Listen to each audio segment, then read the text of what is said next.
Hi, this is Terry Brett from Pyramid Gallery, and I've come to Anita's studio in London. And here's Anita with a copy of her book. Let's get a shot of that. Anita Klein, Out of the Ordinary, 40 years of printmaking.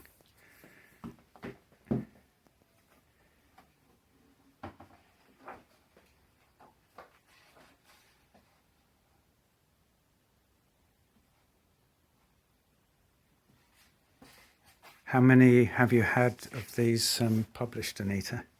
How many? I don't know. I have to ask the publisher. That's not down to me. Have you been signing a few, though? I have signed a few. Yeah.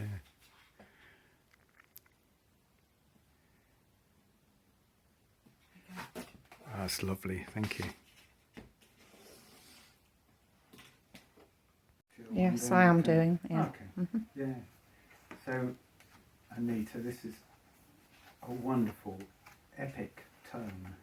And you probably remember some of the really early ones, don't you, Terry? Well, the first I knew of your work was 1994. Okay, so really quite early on. Quite early on, but there's some that I never saw. Like some of these early ones, 83. Well, it starts when I was still at the Slade. I was still a student. I was a student till 1985, but I was doing postgraduate printmaking. So starting 40 years ago, so 1981, 82.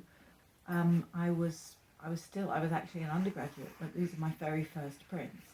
It goes right up to 2022. How did they react, the lecturers and the other students, of course? How did they react? I don't know. I mean, I was just a student, you know. I never even thought anybody would be certainly never thought anybody would be looking at them 40 years later. There were lots, you know, that were thrown away. This is a selection from those early years, because obviously, like all students, I was experimenting. But I had started working in this autobiographical way even then. So there are themes that run through the book. It's not... There's no sudden jumps of change of style or anything like that. It really does look like one big story, which is lovely and gratifying for me to have. I thought I was making all these individual images, and it turns out I was making one big 40-year story. Incredible. And once you'd gone off on this route, which is quite brave, have you ever experimented with other styles of art? No, because once I started working autobiographically, I realised that this was what I really wanted to do, what I love doing. And then, in a way, I've never had any search for subject matter, because it's just my everyday life just keeps on providing new things that happen. It's fairly repetitive, isn't it? There's an awful lot in the bathroom and kitchen and swimming and birds and, you know, but then life is repetitive, isn't it? Indeed, it is, yes. Yes, whenever we try and do something different, it grabs us back, doesn't it, life? Sure. And also, I mean, the kind of subject matter that I'm looking for is always really things that we all have in common anyway. So it's not as if it's not the unusual things that I do that are most interesting, like photo album things, holidays and birthdays and things. That's not real life. Real life, the real things that we would miss if it was all taken away from us, are these very ordinary things that we all share, aren't they? Yeah.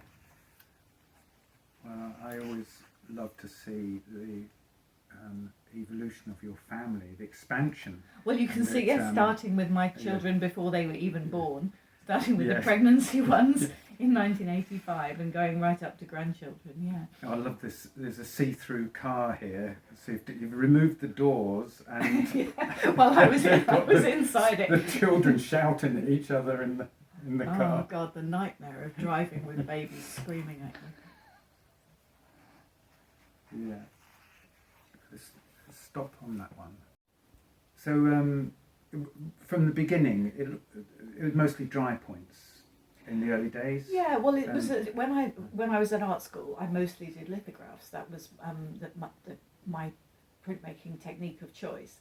But then it's impossible to do at home, and I was pregnant with my first child when I left art school, so I had to find something that I could do while she was asleep, really, on the living room floor.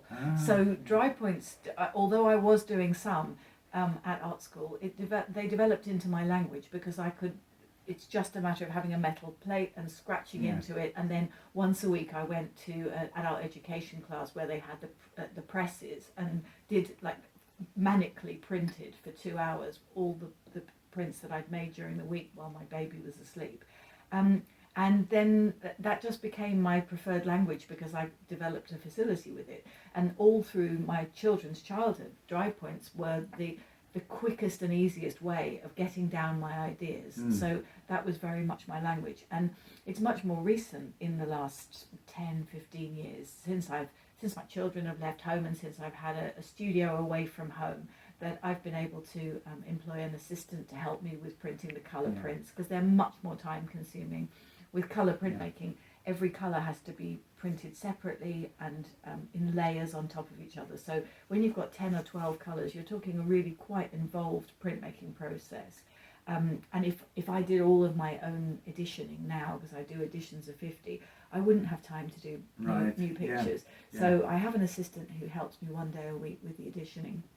And that means I can now do much more complex printmaking. And I'm guessing from looking at your work recently that your preferred medium is lino cut. Is that right? But as you can see, I'm still doing lithography and screen printing because I still do choose the type of mark that I want depending on the image. So some images will suit still suit black and white and this very punchy kind of direct mark, but others they feel right with a softer, more drawn mark. So I've always continued to do all different processes throughout, and I still do quite a lot of those sort of screen prints and lithographs to get that more washy effect. And if we look at the last leaves there, we've got big areas of gorgeous red, very plain, and then this beautiful flowing. So would that sort of make you say, yes, lino cut's the right one there, so you can get all these little... I mean, I think every time I start with an image in a sketchbook, and then these days I paint first. So it's the painting that then suggests whether I should go on to make a print. Not all paintings go on to become prints, but paintings that I think could go in some sort of way. So probably when that painting was done, I had a lot of that is about wind and the feeling of the wind around the leaves. And I think it did occur to me straight away that I could make this background feel like it was moving quite well with lino cut. So those are the sort of things that I'm thinking about when I'm deciding whether to make a print or not from a painting. Yeah, and were you happier with the painting or the lino cut? I don't think it's really a matter of choice. They're very different. Yeah. It's not anything like a photographic reproduction. I'm taking it somewhere else. Otherwise, there wouldn't be any point in making a print. I don't ever allow my work to be made into posters because the painting stands the size it is, the brush marks it is, everything about it. But as you just pointed out, there are marks that can be made with a printmaking technique like lino cut that you can't make with a painting or a drawing. So that's the reason for going on and making a print. So you see, this is a screen print there, and that's got this much more soft feeling about it. Yes, indeed. Yeah, you can really feel that you've washed something on there like a... But it's just kind of to do with the tenderness of the emotion as well. That's what I'm aiming for, a different feel, and so those are the ones that I would choose to make in a different way. And in the early days, was it? Do I remember you saying that you would work out the picture by doing a dry point and then do a painting? That was how I used to work, and that's changed to the other way round more recently.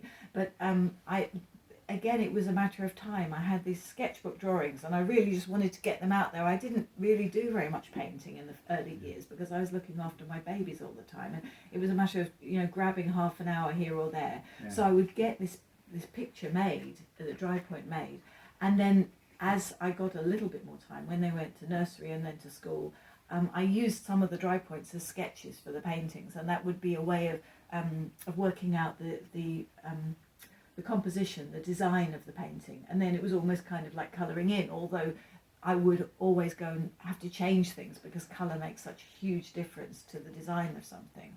But more lately, since I've been painting in my studio in Italy, I find that having the time to experiment with the paintings works best. So now the paintings come first, but still there are prints in here where there isn't a painting. There are prints that only ever work as a print, and there are lots of paintings where I don't make a print. So I really consider myself a painter and a printmaker, and the two go alongside each other. Yeah, and this is wonderful. I'm going to really enjoy looking through this properly. But your show's starting Pyramid on Saturday the 3rd of December, and same time as you're going out to Australia. Yes. Will you be working out there? I will be. For the first week, Nigel and I will be painting. We've rented a very small cabin in the middle of the bush, miles from anywhere, and we'll both be painting then. And then 10 days later, my grandchildren and children come out, and then we'll be having a bit more of a family holiday. I can't wait to see the images, yes, the result from this. That's the thing. Even if I'm not working, there will be subject matter. Yeah, I'll be collecting. My phone's thank you so much.